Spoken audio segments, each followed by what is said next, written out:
Hello, it's me, Santa, and I want to thank the Fletcher Library for inviting me to come read you a story today. Now, this is one of my favorites. It's a retelling of a Christmas Eve visit that I made a long time ago to a man named Mr. Moore, the night before Christmas. So, it was the night before Christmas, and all through the house, not a creature was stirring, not even a mouse. Look at this beautiful picture. The stockings were hung by the chimney with care, in hopes that St. Nicholas soon would be there.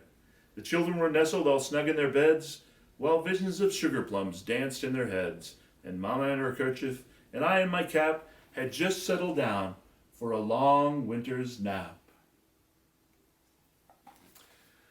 When out on the lawn, there arose such a clatter, I sprang from my bed to see what was the matter. Away to the window I flew like a flash, tore open the shutters and threw up the sash.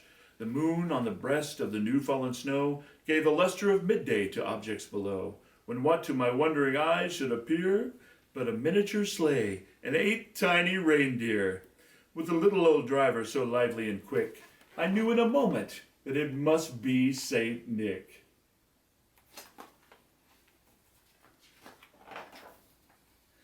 More rapid than eagles his coursers they came, and he whistled and he shouted and called them by name. Now Dasher, now Dancer, now Prancer and Vixen, on Comet, on Cupid, on Donder and Blitzen. Look at that nice picture. It's a very good likeness of my reindeer.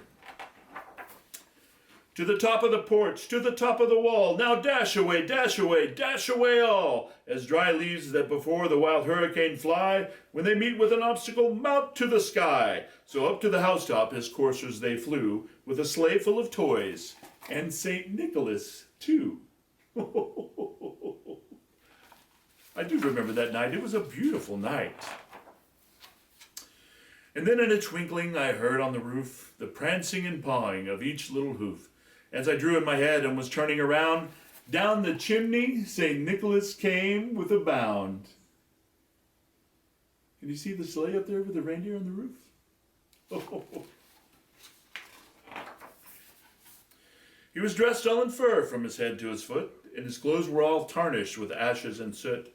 A bundle of toys he had flung on his back, and he looked like a peddler just opening his pack. I love this picture.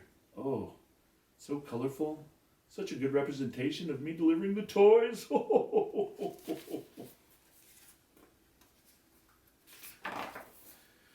His eyes, how they twinkled, his dimples, how merry, his cheeks were like roses, and his nose like a cherry. His droll little mouth was drawn up like a bow, and the beard on his chin was as white as the snow.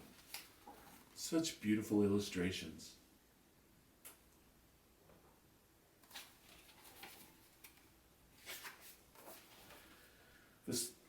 The stump of a pipe he held tight in his teeth, and the smoke encircled his head like a wreath. This was before I stopped smoking. Mrs. Claus was very adamant about that. He had a broad face and a round little belly that shook when he laughed like a bowl full of jelly. I can't deny that's true. He was chubby and plump, a right jolly old elf, and I laughed when I saw him in spite of myself. A wink of his eye and a twist of his head soon gave me to know I had nothing to dread.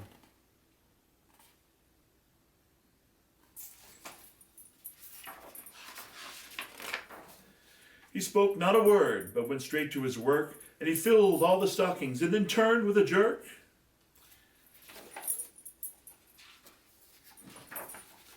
And laying a finger aside of his nose, and giving a nod, up the chimney he rose.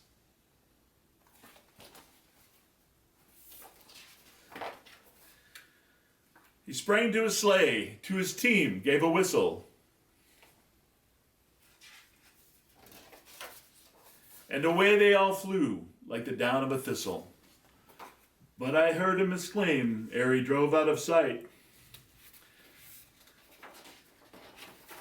Happy Christmas to all, and to all a good night. Thank you for joining me today. I hope you enjoyed the story, and I hope that you and your family have a wonderful, Merry Christmas.